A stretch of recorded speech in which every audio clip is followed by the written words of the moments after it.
അപ്പോൾ ഇന്നത്തെ നമ്മുടെ വീഡിയോ എന്ന് പറയുന്നത് തായ്ലൻഡിലോട്ട് എങ്ങനെ ചുരുങ്ങിയ ചിലവിൽ സ്വന്തമായിട്ട് വരാമെന്നുള്ളതാണ്. എന്തൊക്കെ കാര്യങ്ങൾ നോക്കണം, ഫ്ലൈറ്റ് ടിക്കറ്റ്, എന്തൊക്കെ ഡോക്യുമെൻറ്റ്സ്, അങ്ങനെയുള്ള കംപ്ലീറ്റ് കാര്യങ്ങളും ഈ വീഡിയോയിലുണ്ടാവും. അപ്പോൾ ഒരു ഇൻഫോർമേറ്റീവ് വീഡിയോ ആണ്, ഷെയർ ചെയ്യാൻ മറന്നു വരുത്തട്ടാ. പുതിയ എപ്പിസോഡിലേക്ക് എല്ലാവർക്കും സ്വാഗതം. Welcome to Sherin's vlog. എന്തൊക്കെ ഡോക്യുമെൻറ്റ്സ് ആണ് വേണ്ടതെന്ന് പറയാം. നമുക്ക് വിസ ഇവിടെ ഓൺ അറൈവലാണ്. വിസ നേരത്തെ എടുത്തു വെക്കേണ്ട ആവശ്യമില്ല. വേണമെങ്കിൽ ഈ വിസ എടുക്കാനുള്ള സംവിധാനമുണ്ട്, പക്ഷെ അതിൻ്റെ ആവശ്യമില്ല. നമുക്ക് ഫ്ലൈറ്റ് പിടിച്ച് നേരെ ഇവിടെ എയർപോർട്ടിൽ വന്ന് ഇറങ്ങിക്കഴിഞ്ഞാൽ നമുക്ക് വിസ ഓൺ അറൈവൽ അടിച്ച് തരും.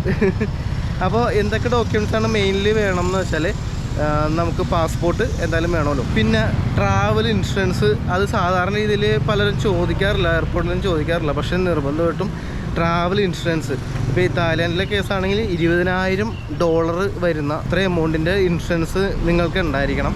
അത് എല്ലാ കൺട്രിയിലും, ഏത് കൺട്രിയിൽ പോയാലും ഇൻഷുറൻസ് നിർബന്ധമാണ്. പക്ഷേ സാധാരണ രീതിയിൽ ചോദിക്കാറൊന്നുമില്ല. പക്ഷേ അത് നല്ല കാര്യമാണ്. നമുക്ക് എന്തെങ്കിലും ഇഷ്യൂസൊക്കെ വന്നാൽ ആ ഇൻഷുറൻസിൽ കവറായിപ്പോൾ. പിന്നെ വേണ്ടത് ഹോട്ടൽ ബുക്കിംഗ് ആണ്. നമ്മൾ എത്ര ദിവസം സ്റ്റേ ചെയ്യുന്നുണ്ടെന്ന് അനുസരിച്ച് എല്ലാ ദിവസത്തെ ഹോട്ടൽ ബുക്കിംഗ് വേണം എന്നാണ് സാധാരണ രീതിയിൽ. വലിയൊരു വണ്ടി പോണ ശബ്ദമാണ്. പക്ഷേ ഒരു 1, 2, 3 ദിവസത്തേക്ക് മതി. അത് ഇവിടെ അങ്ങനെ ഒരു നിർബന്ധമുള്ള കേസല്ല. ഹോട്ടൽ ബുക്കിംഗ് എന്തായാലും ചോദിക്കും, അത് ഇമിഗ്രേഷനിൽ ചോദിക്കാൻ സാധ്യതയുണ്ട്. പിന്നെ റിട്ടേൺ ഫ്ലൈറ്റ് ടിക്കറ്റ് അതും കാണിക്കണം. റിട്ടേൺ ഫ്ലൈറ്റ് ടിക്കറ്റ് ചിലപ്പോൾ നമ്മുടെ എയർപോർട്ടിലും ചോദിക്കാൻ സാധ്യതയുണ്ട്. അപ്പോൾ റിട്ടേൺ ഫ്ലൈറ്റ് ടിക്കറ്റ് വേണം. അതുപോലെ ഹോട്ടൽ ബുക്കിംഗ് ഒരു 1, 2 ദിവസത്തെ ജസ്റ്റ് ഒന്ന് കാണിക്കാൻ വേണ്ടി മാത്രം. ബാക്കി നമുക്ക് പിന്നീട് ബുക്ക് ചെയ്താലും മതി.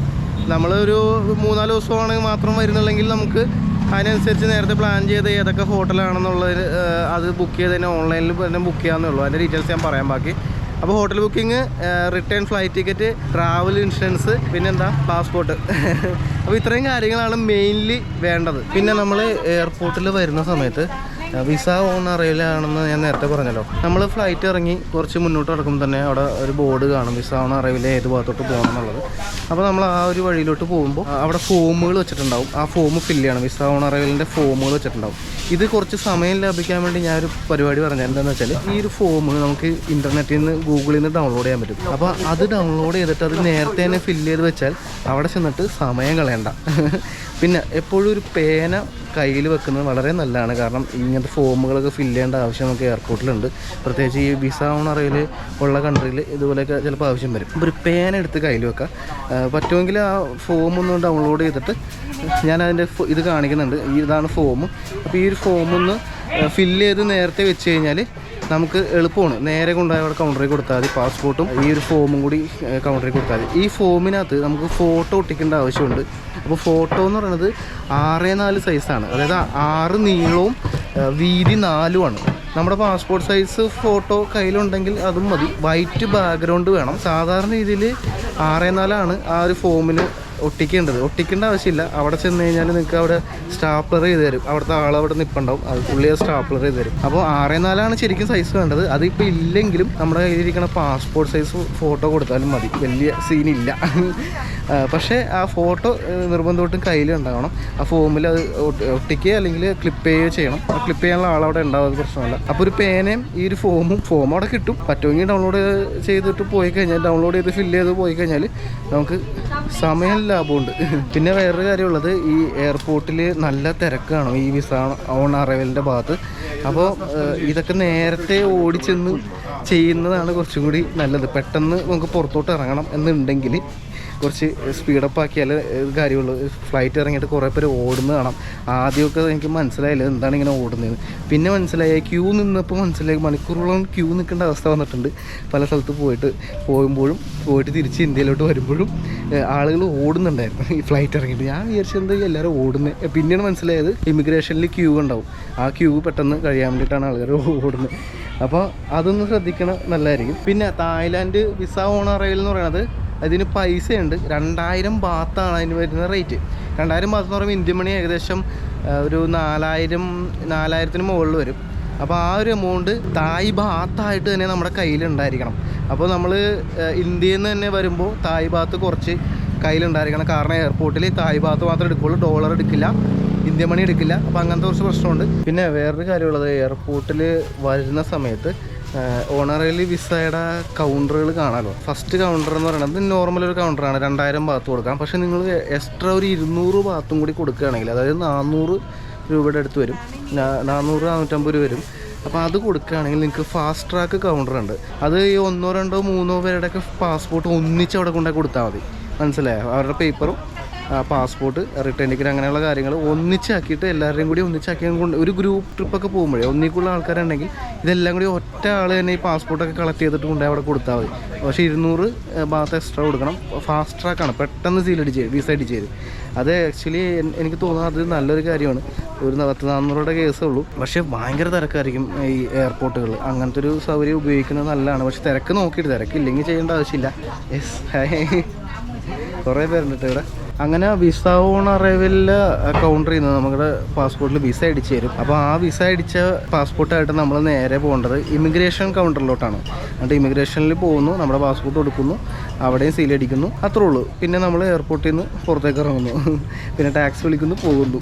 അതാണ് മെയിനായിട്ട് ഈ എയർപോർട്ടിൽ വരുന്ന കാര്യങ്ങൾ. ഇനി എയർപോർട്ട് 2 ഉണ്ട്, അതിൻ്റെ കാര്യം കൂടി പറയാം. അപ്പോൾ ഫ്ലൈറ്റിൻ്റെ കാര്യം എങ്ങനെയാണെന്ന് വെച്ചാൽ ഞാനിപ്പോൾ എടുത്തേക്കുന്നത് കൊച്ചിയിൽ നിന്ന് ഡയറക്റ്റ് ഫ്ലൈറ്റാണ്. നമുക്കൊരു 4 മണിക്കൂർ കൊണ്ട് നേരെ പോയി ബാങ്കോക്കിൽ ഇറങ്ങാൻ പറ്റും.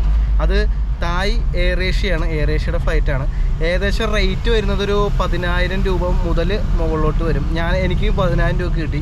കുറച്ച് നേരത്തെ ബുക്ക് ചെയ്തുകൊണ്ട് നമ്മൾ അറ്റപ്പറ്റ നേരത്തെ ബുക്ക് ചെയ്താൽ സ്വാഭാവികമായിട്ടും നല്ല എമൗണ്ട് വരും. അപ്പോൾ നമ്മൾ പ്ലാൻ ചെയ്യുമ്പോൾ എപ്പോഴും ഒരു മാസം മുമ്പെങ്കിലും മിനിമം ബുക്ക് ചെയ്ത് വെക്കുക flight ticket. Up and down book ചെയ്യുക. നമുക്കൊരു 10,000 രൂപ വൺ സൈഡ് കിട്ടും. പിന്നെ കൊച്ചിയിൽ നിന്ന് മാത്രമാണ് ഡയറക്റ്റ് ഫ്ലൈറ്റ് ഉള്ളത് ബാങ്കോക്കിലോട്ട്. അത് എയർ ഏഷ്യ മാത്രമേ ഉള്ളൂ. ഞാൻ നോക്കിയിട്ട് അത് മാത്രമേ കണ്ടുള്ളൂ. പിന്നെ ഉള്ളത് ബാംഗ്ലൂരിൽ നിന്നും മുംബൈയിൽ നിന്നും ഡയറക്റ്റ് ഫ്ലൈറ്റ് ഉണ്ട്. കേരളത്തിൽ നിന്ന് കൊച്ചിയിൽ നിന്ന് മാത്രമേ കണ്ടുള്ളൂ. ഈ ബാംഗ്ലൂരിൽ നിന്ന് പോകുന്നത് ഇൻഡിഗോ ഫ്ലൈറ്റാണ്. നമുക്കത് കൊച്ചിയിൽ നിന്ന് വേണമെങ്കിൽ എടുക്കാം. കൊച്ചിയിൽ നിന്ന് എടുത്തു കഴിഞ്ഞാൽ പ്രശ്നം എന്താണെന്ന് വെച്ചാൽ ഇത് ബാംഗ്ലൂർ പോയിട്ട് കണക്റ്റിംഗ് ഫ്ലൈറ്റ് കയറി പോകണം. ബാംഗ്ലൂർ ഉള്ളവരാണെങ്കിൽ കുഴപ്പമില്ല, അല്ലെങ്കിൽ മുംബൈയിലുള്ളവരാണെങ്കിൽ പ്രശ്നമില്ല. ഇവിടെ നിന്ന് പോകുന്നവർക്ക് അത് ബുദ്ധിമുട്ടാണ്. കേരളത്തിൽ നിന്ന് പോകുമ്പോൾ എയർ ഏഷ്യയുടെ ഫ്ലൈറ്റ് തന്നെ ഡിപ്പെൻഡ് ചെയ്യാനേ പറ്റുള്ളൂ, കാരണം അത് മാത്രമേ ഡയറക്റ്റ് ഫ്ലൈറ്റ് ഉള്ളൂ. രണ്ടിൻ്റെ റേറ്റൊക്കെ സെയിം തന്നെയാണ്, വലിയ വ്യത്യാസം ഞാൻ കണ്ടില്ല. ഏകദേശം ഒരേപോലെയൊക്കെ തന്നെയാണ്. പിന്നെ സർവീസിൻ്റെ കാര്യത്തിൽ വ്യത്യാസം വരുള്ളൂ. അപ്പോൾ ഇൻഡിഗോ ഫ്ലൈറ്റ് ഉള്ളത് ബാംഗ്ലൂരിൽ നിന്ന് മുംബൈയിൽ നിന്നും കിട്ടും. എയർ ഏഷ്യയുടെ ഫ്ലൈറ്റ് മാത്രമേ നമുക്ക് കൊച്ചിയിൽ നിന്ന് ഡയറക്റ്റ് കിട്ടുള്ളൂ. പിന്നെയുള്ള വേറൊരു കാര്യം, ഫ്ലൈറ്റ് ബുക്ക് ചെയ്യുമ്പോൾ ശ്രദ്ധിക്കേണ്ട ഒരു സംഭവം എന്ന് വെച്ചാൽ ശരിക്കും ബാങ്കോക്കിൽ 2 എയർപോർട്ടുണ്ട്. ഒന്ന് സുവർണഭൂമി എയർപോർട്ട്, 2 ഡോങ് മിയൂങ് എന്ന് പറഞ്ഞിട്ടൊരു എയർപോർട്ട്. ഈ ഡോങ് മിയൂങ് എന്ന് പറഞ്ഞിട്ട് നേരത്തെയുള്ള ഒരു എയർപോർട്ടാണ്, ചെറിയ എയർപോർട്ടാണ്. സുവർണഭൂമി കുറച്ചും കൂടി വലിയ എയർപോർട്ടാണ്. നമ്മൾ എയർ ഏഷ്യയുടെ ഫ്ലൈറ്റ് എടുക്കുമ്പോൾ ഈ ഡോങ് മിയൂങ് എന്ന് പറഞ്ഞിട്ടുള്ളൊരു എയർപോർട്ടിലാണ് നമ്മൾ ലാൻഡ് ചെയ്യണതും തിരിച്ചു പോകുന്നത്. അപ്പോൾ ഈ എയർപോർട്ട് ബാങ്കോക്കിൽ നിന്ന് ഒരു 30 കിലോമീറ്റർ മാറിയിട്ടാണ്, സിറ്റിയിൽ നിന്ന് ഒരു 30 കിലോമീറ്റർ മാറിയിട്ടാണ്. സുവർണഭൂമി എയർപോർട്ടും അതുപോലെ തന്നെയാണ്. ഡോങ് മിയൂങ് എയർപോർട്ടും സുവർണഭൂമി എയർപോർട്ടും തമ്മിൽ 40 കിലോമീറ്ററിൻ്റെ ഡിസ്റ്റൻസ് ഉണ്ട് അങ്ങോട്ടും ഇങ്ങോട്ടും. അത്രയും ദൂരത്താണ് ഈ 2 എയർപോർട്ടും തമ്മിലുള്ളത്. ഈ 2 എയർപോർട്ടിൽ നിന്നും ബാങ്കോക്ക് സിറ്റിയിലോട്ട് ഏകദേശം 30-35 കിലോമീറ്റർ വരും. അപ്പോൾ എന്തായാലും അത്രയും ലോങ് വരേണ്ടി വരും. അപ്പോൾ ഇൻഡിഗോൻ്റെ ഫ്ലൈറ്റ് എടുക്കുമ്പോഴാണ് നമ്മൾ സുവർണഭൂമി എയർപോർട്ടിൽ വന്ന് ഇറങ്ങണം. ഞാൻ ബുക്ക് ചെയ്ത നമ്മുടെ എയർ ഏഷ്യയുടെ ഫ്ലൈറ്റ് ആണെങ്കിൽ ഈ ഡോങ് മിയൂങ് എയർപോർട്ടായിരിക്കും. ഏത് എയർപോർട്ടിൽ ഇറങ്ങിയാലും സംഭവമൊക്കെ ഒന്നും തന്നെ വലിയ വ്യത്യാസമൊന്നും എനിക്ക് തോന്നിയില്ല. അപ്പോൾ അതാണ് എയർപോർട്ടിൻ്റെയും ഫ്ലൈറ്റിൻ്റെയും ഡീറ്റെയിൽസ്. അപ്പോൾ അത് നമ്മൾ നേരത്തെ തന്നെ നോക്കിയിട്ട് ബുക്ക് ചെയ്ത് വെച്ചാൽ മാത്രം മതി. പിന്നെ ഫ്ലൈറ്റ് ബുക്ക് ചെയ്യാനായിട്ട് നമുക്ക് പല ആപ്ലിക്കേഷൻ ഉണ്ടെങ്കിലും ഞാൻ എപ്പോഴും ഡയറക്റ്റ് ആണ് ബുക്ക് ചെയ്യുന്നത്. അതായത് ഡയറക്റ്റ് എയർലൈൻ്റെ വെബ്സൈറ്റിലോ അവരുടെ ആപ്ലിക്കേഷനിലോ ആയിരിക്കും ഞാൻ ബുക്ക് ചെയ്യണം. നമുക്ക് കുറച്ചും കൂടി നല്ലത് അതാണെന്നാണ് എനിക്ക് തോന്നിയിട്ടുള്ളത്. ഞാൻ പിന്നെ സ്ഥിരം ചെയ്യുന്നൊരു പരിപാടി എന്ന് വെച്ചാൽ സ്കൈ സ്കാനർ ഉണ്ടല്ലോ, സ്കൈ സ്കാനർ എന്ന് പറഞ്ഞിട്ടൊരു ആപ്ലിക്കേഷൻ ഉണ്ട്. അതിനകത്ത് സെർച്ച് ചെയ്യാൻ നേരത്തെ എന്താ ഗുണമെന്ന് വെച്ചാൽ നമുക്ക് ഏറ്റവും കുറവ് പൈസ വരുന്നതും കുറവ് ലെയർ വരുന്നതും അങ്ങനെയൊക്കെ നമുക്ക് കാണാൻ പറ്റും. എല്ലാ ഫ്ലൈറ്റിൻ്റെയും ഡീറ്റെയിൽസ് കാണാൻ പറ്റും. അപ്പോൾ അതിനകത്ത് ഞാൻ ജസ്റ്റ് ചെക്ക് ചെയ്യും, എന്നിട്ട് ഡയറക്റ്റ് പോയിട്ട് അവരുടെ എയർലൈൻ്റെ വെബ്സൈറ്റിലോ ആപ്ലിക്കേഷനിലോ ബുക്ക് ചെയ്യും. ഞാൻ ചെയ്യുന്നത് അങ്ങനെയാണ്. പിന്നെ ഞാൻ സ്ഥിരം ചെയ്യാറുള്ള ഒരു പരിപാടി എന്ന് പറഞ്ഞാൽ ഒരു സ്ഥലത്തൊക്കെ നമ്മൾ പോകാനായിട്ട് പ്ലാൻ ചെയ്യുമ്പോൾ നമ്മുടെ ഡെസ്റ്റിനേഷനിൽ നിന്ന് മാത്രമല്ല പല സ്ഥലത്തു നിന്നും മാറി മാറി നോക്കും. ഇപ്പോൾ ഒരു എക്സാമ്പിൾ പറയുകയാണെങ്കിൽ ഞാൻ കൊച്ചിയിലുള്ള ആളാണ്. ആ കൊച്ചി എയർപോർട്ടിൽ നിന്ന് മാത്രമല്ല ഞാൻ ചിലപ്പോൾ തിരുവനന്തപുരത്ത് നോക്കും, കോഴിക്കോട് നോക്കും, ബാംഗ്ലൂർ നോക്കും, മുംബൈ വരെ ഞാൻ നോക്കും. അപ്പോൾ ഏതിനകത്താണ് പ്രൈസിൽ നല്ല ഡിഫറൻസ് ഒക്കെ വരുന്നതെന്ന് ചെക്ക് ചെയ്യും. അതേപോലെ തന്നെ മറ്റേ എയർപോർട്ടും നമ്മൾ ചെന്ന് ഇറങ്ങുന്ന രാജ്യത്തിൻ്റെ എയർപോർട്ടിൻ്റെയും മാറി മാറി നോക്കും, എല്ലാ റേറ്റിൽ വ്യത്യാസമുണ്ടോ. ഇപ്പോൾ ഈ ഡോൺ മിയൂങ് എയർപോർട്ടിലേക്കും ഞാൻ നോക്കും, അതേപോലെ തന്നെ സുവർണഭൂമിയിലെ എയർപോർട്ടിലേക്കും ഞാൻ നോക്കും. അപ്പോൾ ചിലപ്പോൾ റേറ്റിൽ കുറച്ച് വ്യത്യാസമുണ്ടോ. ഒരു ചെറിയ വ്യത്യാസമൊക്കെ ആണെങ്കിൽ വലിയ അത് കാര്യമാക്കേണ്ട കാര്യമില്ല. ഒരു 50,000 രൂപയുടെയൊക്കെ വ്യത്യാസം വന്നാൽ നമുക്ക് ഉറപ്പായിട്ടും വേണമെങ്കിൽ എടുക്കാം. അല്ലെങ്കിൽ നമുക്ക് നഷ്ടം, അങ്ങോട്ടും ഇങ്ങോട്ടും ട്രാവൽ ചെയ്യുമ്പോൾ ഉള്ള നഷ്ടം നോക്കുമ്പോൾ അത് വലിയ കാര്യമില്ല. അപ്പോൾ അത്യാവശ്യം നല്ലൊരു എമൗണ്ട് ഡിഫറൻസ് ഉണ്ടെങ്കിൽ മാത്രം നമുക്ക് അങ്ങനെ ചെയ്യാം. പിന്നെ സിം കാർഡ്, മണി എക്സ്ചേഞ്ചിൻ്റെ കാര്യമൊക്കെ പറയാം, പിന്നെ ATM കാർഡിൻ്റെ യൂസേജിൻ്റെ കാര്യങ്ങൾ. അപ്പോൾ സിം കാർഡ് എന്ന് പറയുമ്പോൾ ഞാനിപ്പോൾ ചെയ്തതെന്ന് പറഞ്ഞാൽ എയർപോർട്ടിൽ വന്നിറങ്ങിയപ്പോൾ തന്നെ അവിടെ നമുക്ക് സിം കാർഡ് എടുക്കാനുള്ള സൗകര്യമുണ്ട്. അതിനൊരു 200 തായ് ബാത്ത് അല്ലെങ്കിൽ 300 ബാത്തൊക്കെയാണ് വരുന്നത്. അതായത് ഒരു 500-600 രൂപ വരും. അതിനകത്ത് പല റേറ്റിലുള്ളതുണ്ട്. നമുക്ക് 20 GB ഉണ്ട്. ഇപ്പം ഞാൻ നോക്കിയപ്പോൾ അവിടെ ഒരു ചേച്ചി 199 ബാത്ത് ഉള്ളൂ, അൺലിമിറ്റഡ് എന്നൊക്കെ പറയുന്നുണ്ടായിരുന്നു. അൺലിമിറ്റഡ് ഇൻ്റർനെറ്റ്, അത് നമുക്ക് നല്ലൊരു പരിപാടിയല്ലേ. അപ്പോൾ ഞാൻ നോക്കിയപ്പോൾ അൺലിമിറ്റഡ് ഇൻ്റർനെറ്റ് ഉപയോഗിക്കാം. പിന്നെ അതിന് റേറ്റ് 199 ബാത്തേ വരുന്നുള്ളൂ, ഏകദേശം ഒരു 400-450 രൂപയുടെ അടുത്ത്. അപ്പോൾ അത് കൊള്ളാം എന്ന് വിചാരിച്ചാണ് എടുക്കണം. പിന്നെ ഇവിടെ 5G ഉണ്ട്. പിന്നെ ഞാൻ എടുത്തത് ട്രൂ 5G എന്ന് പറഞ്ഞിട്ട്, ട്രൂ എന്ന് പറഞ്ഞിട്ടൊരു സിമ്മാണ്. വലിയ കുഴപ്പമില്ലായിരുന്നു. പക്ഷേ ഞാൻ എടുത്തിട്ട് എനിക്ക് 5G എൻ്റെ ഫോണിൽ കിട്ടുന്നില്ല. 5G സപ്പോർട്ട് ചെയ്യുന്ന ഫോണാണ്, പക്ഷേ അത് ഞാൻ എടുത്തതിൻ്റെ സിമ്മിൻ്റെ കുഴപ്പമാണോ എന്താണെന്ന് അറിയില്ല. വേറൊരു ഓപ്ഷൻ ഞാൻ തൊട്ടപ്പുറത്തൊരു കടയിൽ കണ്ടത്, 300 ബാത്ത് കൊടുത്താൽ നമുക്ക് അത്യാവശ്യം സ്പീഡ്. ഇതിനകത്ത് 5G എന്നാണ് ഇവർ പറയുന്നതെങ്കിലും സ്പീഡിൽ വ്യത്യാസമുണ്ട്. അത് നമ്മൾ ചോദിച്ച് മനസ്സിലാക്കണം. ഹൈ സ്പീഡ് എത്ര GB വരെ കിട്ടും, അൺലിമിറ്റഡ് എന്ന് പറയുമ്പോൾ അതൊന്ന് ശ്രദ്ധിക്കണം. അപ്പോൾ ഒരു 100 ബാത്ത് എക്സ്ട്രാ കൊടുത്താലും നല്ല സ്പീഡുള്ളത് എടുക്കണതാണ് കുറച്ചുകൂടി ബെറ്റർ. അപ്പോൾ 5Gയിൽ നല്ല ഹൈ സ്പീഡുള്ളത് കിട്ടും. എൻ്റെ കയ്യിൽ 5G വർക്ക് ചെയ്യുന്നില്ല, എന്താ സംഭവം എന്നറിയില്ല. നമ്മൾ ഓൾറെഡി 5G ഫോണാണ്, പക്ഷേ എടുത്ത സിമ്മിൻ്റെ കുഴപ്പമാണോ പാക്കേജിൻ്റെ കുഴപ്പമാണോ എന്താ പ്രശ്നമെന്ന് അറിയില്ല. അപ്പോൾ എന്തായാലും സിം എടുക്കുമ്പോൾ ആ കാര്യം ഒന്ന് ശ്രദ്ധിക്കണമല്ലാണ്. നമുക്ക് എയർപോർട്ടിൽ നിന്ന് തന്നെ എടുത്താൽ മതി, വലിയ ഭയങ്കര റേറ്റും പ്രശ്നമൊന്നുമില്ല. ഇനി ഫുഡിൻ്റെ കാര്യം പറയുകയാണെങ്കിൽ സാധാരണ രീതിയിൽ എനിക്ക് തോന്നിയിട്ടുള്ളത്, ഏത് ഫുഡ് കഴിച്ചാലും നമുക്കൊരു 300-500 തായ് ബാത്തോളം ചിലവ് വരും ഒരു നേരം. അതായത് ഒരു 1000 രൂപയുടെ അടുത്ത് ചിലവ് വരാൻ സാധ്യതയുണ്ട്. ഒരു 600, 700, 800, 1000 ഒരു നേരം ആ റേറ്റ് വരാൻ സാധ്യതയുണ്ട്. ഞാൻ നോക്കിയിട്ട് അങ്ങനെ കാണാം. പിന്നെ ഇഷ്ടം പോലെ ഇന്ത്യൻ റെസ്റ്റോറൻ്റ് ഉണ്ട്. ഈ ഇന്ത്യൻ റെസ്റ്റോറൻ്റ് എന്ന് പറയുമ്പോൾ നമ്മൾ വിചാരിക്കും ഈ ചോറും കറിയും സാമ്പാറും കിട്ടുമെന്ന് വിചാരിക്കരുത്. കൂടുതലും നോർത്ത് ഇന്ത്യൻ ഡിഷസ് ആയിരിക്കും. എന്നാലും നമുക്ക് ബിരിയാണി കിട്ടും. പക്ഷേ ബിരിയാണിക്കൊക്കെ 400-500 ബാത്ത് കൊടുക്കേണ്ടി വരും. അതായത് ഒരു 800 രൂപ, ചിലപ്പോൾ 600 രൂപ ആ റേറ്റൊക്കെ വരും. കുറച്ച് എക്സ്പെൻസീവാണ് ഏത് ഫുഡ് എടുത്താലും. ശരിക്കും പറഞ്ഞാൽ തായ്ലൻഡ് എന്ന് പറയുന്നത് ഫുഡിൻ്റെ ഒരു സംസ്ഥാന സമ്മേളനമുള്ള സ്ഥലമാണ്. അതായത് നിങ്ങൾക്ക് ഇഷ്ടം പോലെ ഫുഡ്, തായ് ഫുഡ്, നിങ്ങൾ ഇവിടെ വന്നു കഴിഞ്ഞാൽ എൻ്റെ ഒരു അഭിപ്രായത്തിൽ തായ് ഫുഡ് ട്രൈ ചെയ്യണം. ഇന്ത്യൻ റെസ്റ്റോറൻറ്റിൽ കയറി സമയം കളയുന്നതിന് പകരം തായ് റെസ്റ്റോറൻറ്റിൽ കയറുക, തായ് ഫുഡ് കഴിക്കുക. ഇവിടെ വന്നു കഴിഞ്ഞാൽ കഴിക്കേണ്ട സാധനമാണ്. ഇഷ്ടം പോലെ വിഭവങ്ങളാണ്. പിന്നെ ചിക്കനും പോർക്കും ബീഫും സീ ഫുഡ്. ഇത് ഞാൻ ഇപ്പോൾ കയറിക്കുന്ന സീ ഫുഡ് റെസ്റ്റോറൻ്റ് ആണ്. അപ്പോൾ ഇഷ്ടം പോലെ ഐറ്റം ഉണ്ട്. ഇവിടുത്തെ ഒരു പ്രത്യേകത എന്ന് പറഞ്ഞാൽ ഇതിൻ്റെ പേരിൻ്റെ വിലേൻ്റെ ഒപ്പം പടം കാണിച്ചിട്ടുണ്ട്. അപ്പോൾ നമുക്ക് എന്താ സാധനമെന്ന് മനസ്സിലാവും. ഇത് വിദേശികൾക്ക് ഏറ്റവും ഉപകാരപ്പെടുന്ന ഒരു പരിപാടിയാണ്. പ്രത്യേകിച്ച് നമ്മളെപ്പോലുള്ളവർക്ക് ഇവരുടെ പേരൊക്കെ എഴുതി വെച്ച് കഴിഞ്ഞാൽ, ഇവരുടെ ഭാഷയിൽ പല പേരുകളൊക്കെ എഴുതി വെച്ചാൽ എന്താ സാധനം നമുക്ക് മനസ്സിലാവില്ല. അപ്പോൾ ഇതിൻ്റെ ഒരു ഗുണമെന്ന് പറഞ്ഞാൽ ഇത് എല്ലാ റെസ്റ്റോറൻറ്റിലും ഇങ്ങനെ ഉണ്ടാവണമെന്നില്ല കേട്ടോ. ഇപ്പോൾ ഇവിടെയുണ്ട്, ഓരോ സാധനത്തിൻ്റെ എന്താണെന്നുള്ളത് പടം വെച്ചിട്ടുണ്ട്. അത് വളരെ ഒരു ഉപകാരമാണ്. ഇതുണ്ട, നമുക്ക് ആവശ്യമുള്ളത് ഓർഡർ ചെയ്യാം. അപ്പോൾ ഞാനിപ്പോൾ പറഞ്ഞിരിക്കുന്നത് boiled rice with seafood, പിന്നെ ഒരു ചിക്കൻ്റെ ഒരു ഐറ്റം പറഞ്ഞു. ഞാൻ ഇന്നലെ വേറൊരു സാധനം കഴിച്ചായിരുന്നു. ഞാൻ ഇവിടെ വന്നിട്ട് ഒരു തവണ മാത്രമേ ഇന്ത്യൻ റെസ്റ്റോറൻറ്റിൽ കയറിയിട്ട് ബിരിയാണി കഴിച്ചുള്ളൂ. എല്ലാ സ്ഥലത്തും ചെന്നാലും ബിരിയാണി എങ്ങനെ ഉണ്ടെന്ന് ജസ്റ്റ് ഒന്ന് നോക്കും. ഭയങ്കര സെറ്റപ്പ് ഒന്നും പറയാനില്ല, എന്നാലും കഴിച്ചു. പക്ഷേ ഞാൻ കൂടുതലും തായ് ഫുഡ് എവിടെ നിന്നാണ് കിട്ടണമെന്ന് നോക്കിയിട്ട് അതാണ് ഞാൻ കഴിക്കണം.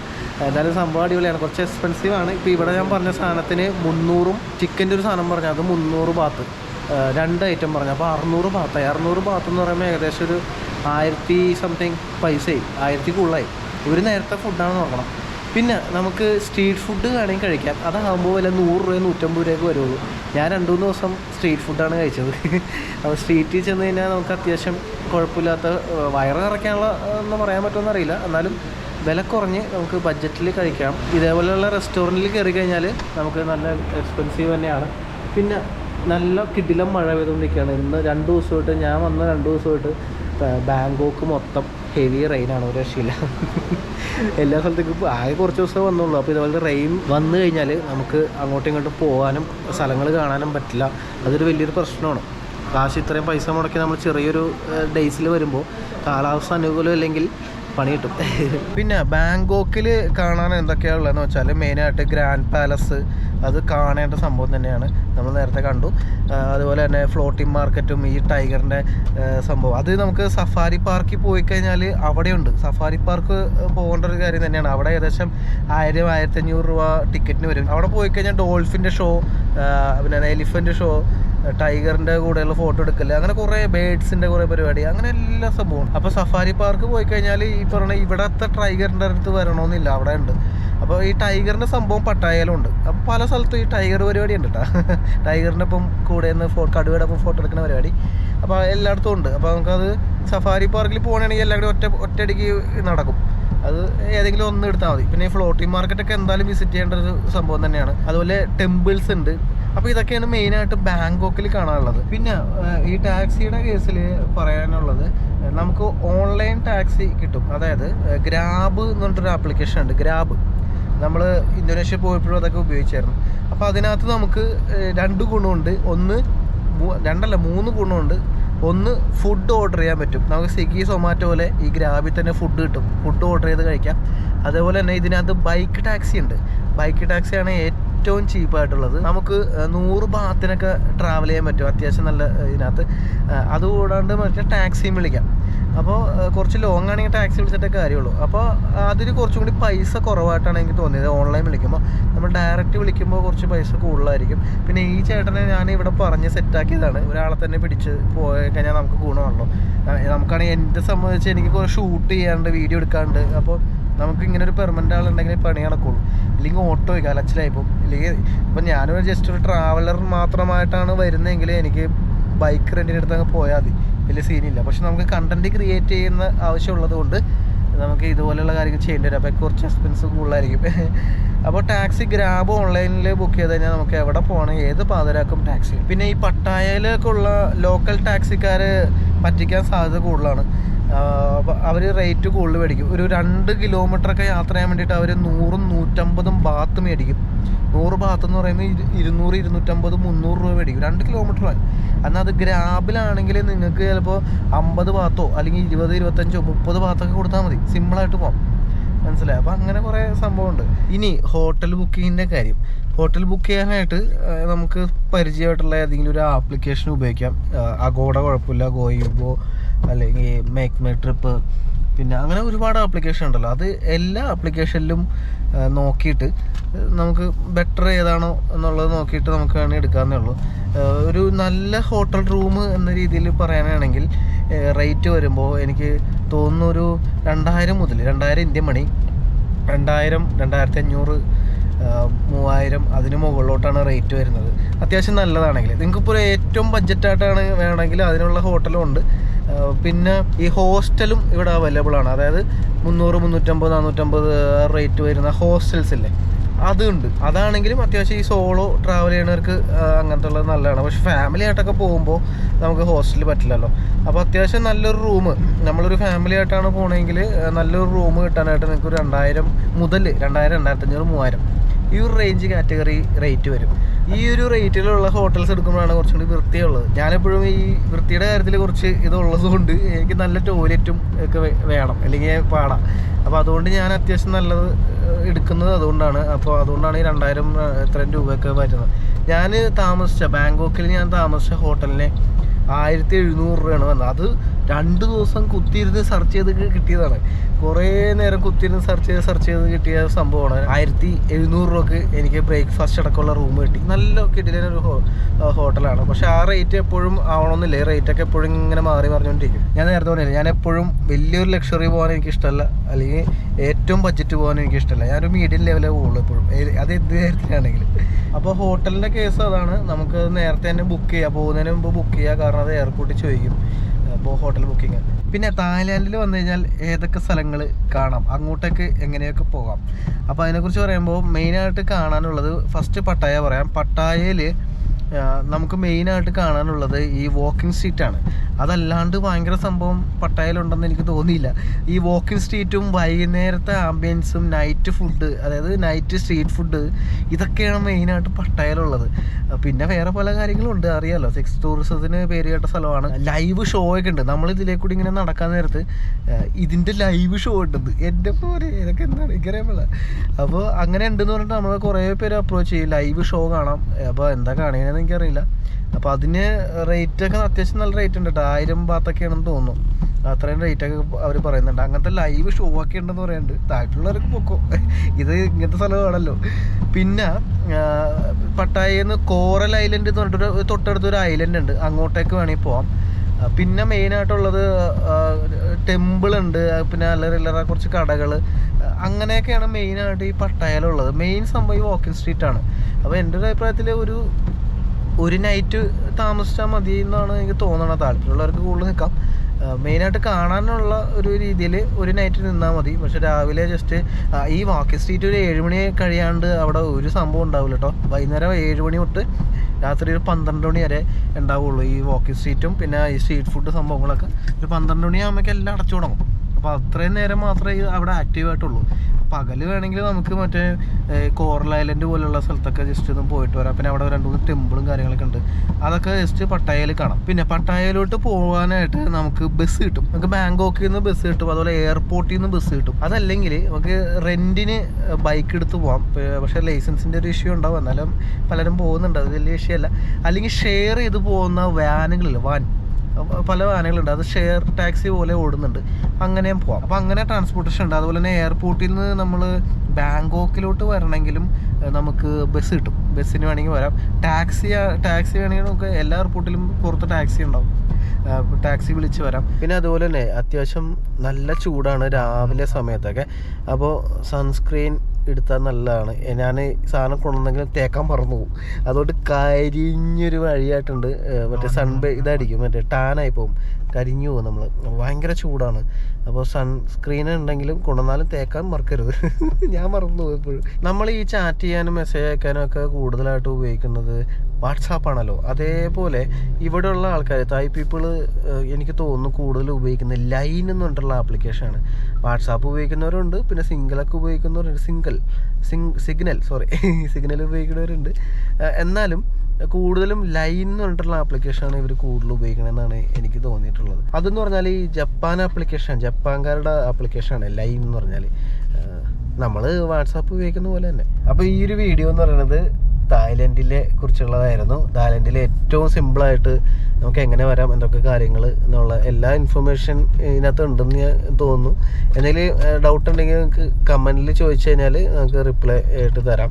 വീഡിയോ കണ്ടിട്ട് അതിനകത്ത് ഇല്ലാത്ത ഡൗട്ടായിരിക്കും ചോദിക്കണം കേട്ടോ.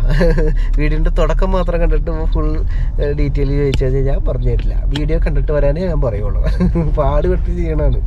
അപ്പോൾ എന്തായാലും അത്യാവശ്യം സ്വന്തമായിട്ട് നമുക്ക് ഇതുപോലെയുള്ള കൺട്രീസൊക്കെ പോകാമെന്നേ ഉള്ളൂ. ഇപ്പോൾ ഏതെങ്കിലും വിസ ഉള്ള കൺട്രീസ് ആണെങ്കിൽ, ഇപ്പോൾ ഇതൊക്കെ വിസ ഓണറിലാണ്, വിസ എടുത്ത് പോകുന്ന കൺട്രി ആണെങ്കിൽ നമുക്കിതൊക്കെ ഓൺലൈനിൽ ചെയ്യാവുന്നേ ഉള്ളൂ. ഈവൻ എല്ലാ സംഭവവും, അതായത് നമുക്ക് ഇൻഷുറൻസ് എടുക്കാനോ അല്ലെങ്കിൽ ഫ്ലൈറ്റ് ടിക്കറ്റ് ബുക്ക് ചെയ്യാനോ ഒരു വിസ എടുക്കാനോ ഇതൊക്കെ നമുക്ക് ഓൺലൈനിൽ സ്വന്തമായിട്ട് ചെയ്യാവുന്നേ ഉള്ളൂ. വലിയ ഈ പറയുന്ന ഭാരിച്ച പണിയൊന്നുമില്ല. അപ്പോൾ ഇന്നത്തെ വീഡിയോയുടെ പ്രത്യേകതയാണ് സ്വന്തമായിട്ട് എങ്ങനെ ചുരുങ്ങിയ ചിലവിൽ നമുക്ക് പോയിട്ട് വരാമെന്നുള്ളതാണ്. അപ്പോൾ അത് എല്ലാവർക്കും ഒരു ഇൻഫർമേഷനായി എന്ന് വിചാരിക്കുന്നു, ഇൻഫോർമേറ്റീവ് വീഡിയോ ആണെന്ന് വിചാരിക്കുന്നു. അപ്പോൾ വീഡിയോ ഇഷ്ടപ്പെട്ടാൽ ഉറപ്പായിട്ട് നിങ്ങൾ അതിൻ്റെ അഭിപ്രായം കൂടി കമൻറ്റ് ചെയ്യുക. അതുപോലെ വീഡിയോനെ കുറിച്ചുള്ള അഭിപ്രായങ്ങളൊക്കെ, ഇങ്ങനെ അഭിപ്രായങ്ങളൊക്കെ കേൾക്കുമ്പോഴാണ് നമുക്ക് അതിനനുസരിച്ച് ഇതൊക്കെ അപ്ഡേറ്റ് ചെയ്യാനും മാറ്റങ്ങളൊക്കെ ഉണ്ടെങ്കിൽ വരുത്താൻ പറ്റുള്ളൂ. പിന്നെ അതുപോലെ വീഡിയോ മുഴുവനായിട്ട് കാണണം കേട്ടോ, എന്നിട്ട് വേണം ഡയറ്റ് വയ്ക്കാൻ. ഞാൻ ഒന്നുകൂടി പറയാണ്. പിന്നെ നിങ്ങളുടെ ഫ്രണ്ട്സിലോട്ടൊക്കെ ഒന്ന് ഷെയർ ചെയ്ത് കൊടുക്കുക. വല്ലപ്പോഴും നമ്മൾ ഷെയർ ചെയ്യാനായിട്ട് പറയണം. അപ്പം തായ്ലാൻഡ് പോകാൻ ആഗ്രഹിക്കുന്നവർക്ക് ഉപകാരപ്പെടുന്നൊരു വീഡിയോ ആണെന്നാണ് ഞാൻ കരുതുന്നത്. അങ്ങനെയാണോ എന്നുള്ളത് നിങ്ങൾ കമൻറ്റ് ചെയ്യുക, എന്നാലേ ഞാൻ അറിയുള്ളൂ. ഓക്കെ, അപ്പോൾ കൂട്ടുകാർക്കൊക്കെ ഒന്ന് ഷെയർ ചെയ്ത് കൊടുക്കുക. തായ്ലൻഡിലോട്ട് വരാൻ ഏറ്റവും സിമ്പിളായിട്ട് ഒരാൾക്ക്, ഇപ്പോൾ എനിക്ക് തോന്നുന്നു സാധാരണക്കാരന് പോലും ജസ്റ്റ് ഒരു പൈസ കുറച്ച് കൂട്ടി വെച്ചാൽ സിമ്പിളായിട്ട് വന്നിട്ട് നമുക്ക് ഈ കൺട്രി കണ്ടിട്ട് പോകാൻ പറ്റുന്ന ഒരു രാജ്യമാണ്. അടിച്ചു പൊളിച്ച് കാണാൻ പറ്റുന്ന രാജ്യമാണ് തായ്ലാൻഡ്. ഏറ്റവും സിമ്പിളായിട്ട് എനിക്ക് തോന്നുന്നു ചില സമയത്തൊക്കെ ഫ്ലൈറ്റ് റേറ്റൊക്കെ ഭയങ്കരമായിട്ട് കുറയാൻ സാധ്യതയുണ്ട്. അപ്പോൾ അതൊക്കെ നോക്കാം. ഫ്ലൈറ്റ് റേറ്റാണ് എപ്പോഴും കുറച്ച് നമുക്ക് എമൗണ്ട്, ഏതൊരു രാജ്യത്ത് പോയാലും നല്ലൊരു എമൗണ്ട് പൊട്ടുന്നത് ഫ്ലൈറ്റിനായിരിക്കും. ഫുഡും ഇതൊക്കെ നോക്കുകയാണെങ്കിൽ സ്ട്രീറ്റ് ഫുഡ് കഴിച്ചാണെങ്കിൽ അഡ്ജസ്റ്റ് ചെയ്യാം. അതുപോലെ സ്റ്റേയും നമുക്ക് ചീപ്പായിട്ടൊക്കെ പല സ്ഥലത്തും കിട്ടും. അപ്പോൾ ഫ്ലൈറ്റിൻ്റെ മാത്രമേ പ്രശ്നമുള്ളൂ. അപ്പോൾ എനിക്ക് തോന്നുന്നു ഒരു സാധാരണക്കാരന് പോലും കുറച്ച് പൈസ പോകണമെന്ന് ആഗ്രഹം ഉണ്ടെങ്കിൽ ആർക്ക് വേണമെങ്കിലും പോകാം കേട്ടോ, അത് എവിടെ ആണെങ്കിലും. അതിന് ഏറ്റവും വലിയ ഉദാഹരണം ഞാൻ തന്നെയാണ്. നമ്മൾ വെറുതെ ആഗ്രഹിച്ചാൽ പോരാ, നമുക്ക് ഇപ്പോൾ അതിന് വേണ്ടിയിട്ട് തീവ്രമായിട്ട് നമ്മൾ ആഗ്രഹിച്ച് അതേപോലെ വർക്കും കൂടി ചെയ്താൽ ഉറപ്പായിട്ടും ചെയ്യാൻ പറ്റും. അത് ഏത് പാവപ്പെട്ടനാണെന്ന് പറഞ്ഞാലും ഇതുപോലെ കൺട്രി വിസിറ്റ് ചെയ്യാൻ പറ്റും 100%. പക്ഷെ നമുക്ക് അതിനനുസരിച്ചുള്ളൊരു കോൺഫിഡൻസും കൂടി വേണം. അയ്യോ എനിക്കൊന്നും പറ്റണില്ലല്ലോ എന്നൊക്കെ പറഞ്ഞിട്ട് ഇരുന്നിട്ട് യാതൊരു കാര്യമില്ല. അപ്പോൾ അടിപൊളി വീഡിയോ ഒക്കെ ആയിട്ട് ഇനിയും വരാം. ബൈ.